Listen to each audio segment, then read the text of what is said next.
अस्सलामुअलैकुम।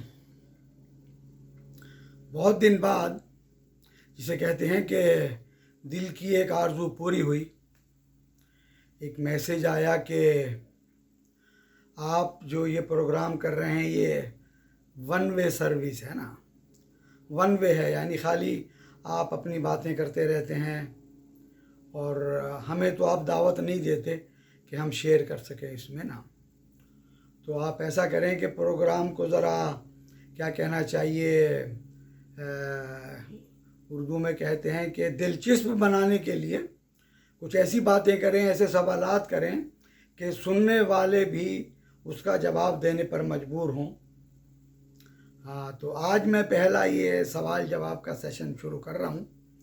अगर इस पर मुझे 10 भी सवाल आ गए, चाहे कोई भी सवाल हो, आप इससे मुतालिक हों या ना हों, आप अपना एक सवाल डाल दें और उसी रोमन इंग्लिश में डालें जिसे आप पाकिस्तान में इस्तेमाल करते हैं कि मैं MAIN में कहाँ KAHN कहाँ जा रहा हूँ, JARAHON, इस तरह लिखें आप ना।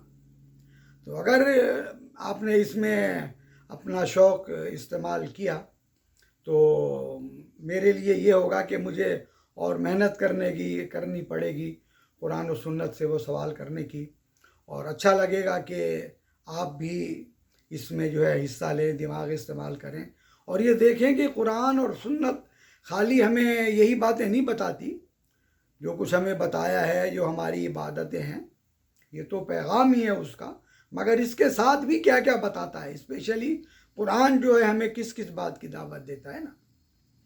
तो अल्हम्दुलिल्लाह बहुत अच्छा लगा। काश इस तरह के और सवाल आए मेरे पास और मैं आपको जवाब दे सकूं। तो हकीकत यही है कि मज़ा गुफ्तगू में जब आता है, अगर किसी महफिल में भी बैठे हैं, आप ख़ुद देखें ना कि अगर एक ही आपका दोस्त बातें कर रहा है, आप मुंह में घूंघनियाँ डालें बैठे हैं, कोई मज़ा नहीं होगा। दोस्तों की महफिल या अहले इल्म की महफिल में सवाल जवाब होते हैं। दोस्त भी एक बात कर रहा होता है, उससे दूसरी बात निकलती है, या तो उसका जवाब हम देते हैं या उसी जैसी कोई बात कहते हैं। तो इस तरह महफिल बहुत लंबे टाइम तक जम सकती है ना। तो ये प्रोग्राम अगर आप देखेंगे 5 मिनट मेरी बात सुनी, 2 मिनट सुनी, उसके बाद ख़त्म हो गए, तो वाकई इसमें मज़ा नहीं आता। बहरहाल अल्लाह का शुक्र है, मैं तो इंशाल्लाह ये जो प्रोग्राम है करता ही रहूँगा। जो जिसे कहते हैं ना, वो फ़कीर मांगता फिरता था कि जो दे उसका भी भला, जो ना दे उसका भी भला। तो यही मेरी दुआ है कि जो सुने उसका भी भला, जो ना सुने उसका भी भला ना। तो आज जो कुरान के 3 सवाल, सबसे आसान सवाल ला रहा हूँ मैं इस दफ़ा ना, देखिए गौर कीजिए। अमूमन बात होती है दाढ़ी पर ना, बाज़ लोग बहुत मुतशद्दिद हैं, बाज़ लोग बहुत इग्नोर करते हैं, यानी अफरात और तफरीत है। एक जगह बहुत ज़्यादा कोशिश है दाढ़ी की, एक जगह बहुत ज़्यादा उससे जो है वो इग्नोर है, यानी नज़रअंदाज किया गया है। मगर दीन में दाढ़ी का एक मुकाम है, इसमें कोई शक नहीं है, राइट। तो अंदाज़ा लगाइए कि बताइए कुरान में किस जगह अल्लाह ताला ने दाढ़ी का जिक्र किया है। कुरान में किस जगह अल्लाह ताला ने दाढ़ी का जिक्र किया है, कुरान में दाढ़ी का जिक्र आया है, चाहे किसी भी रंग में हो। ये पहला सवाल है। दूसरा सवाल हम देखते हैं कि पूरी दुनिया में ईसाई जो है वो, ईसाई मज़हब सबसे बड़ा मज़हब है ना। पूरा यूरोप, पूरा अमेरिका, लातीनी अमेरिका, ये सब जो है वो क्रिश्चियंस है ना ये, और इन सब की क्रिसमस होती है। क्रिसमस भी ईद मिलादुन नबी है। जैसे हम 12 रबी अव्वल को कहते हैं कि अल्लाह के आखिरी रसूल सल्लल्लाहु अलैहि वसल्लम पैदा हुए, इसी तरह ईसाई कहते हैं कि 25 दिसंबर को हमारे ईसा अलैहिस्सलाम पैदा हुए थे। इसीलिए वो उनका यौम पैदाइश सर्दियों में मनाते हैं और उनका कहना है कि ईसा अलैहिस्सलाम सर्दियों में पैदा हुए थे। अल्लाह अकबर। बग़ैर इस बहस के किए हुए 1400 साल पहले जब कुरान नाजिल हो रहा था, तो अल्लाह ने कुरान में बताया कि हज़रत ईसा अलैहिस्सलाम सख्त गर्मियों में पैदा हुए थे। ये दूसरा सवाल है, इसका जवाब तलाश कीजिए कि अल्लाह ने कहाँ बताया ये कि हज़रत ईसा अलैहिस्सलाम सख्त गर्मियों में पैदा हुए थे।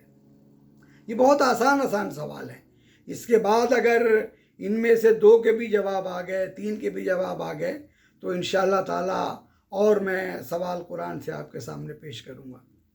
تیسرا سوال یہ ہے کہ قرآن کھول کر دیکھیں، ہر نبی نے جب اپنی قوم کو دعوت دی تو کہا یا قوم یا قوم یا قوم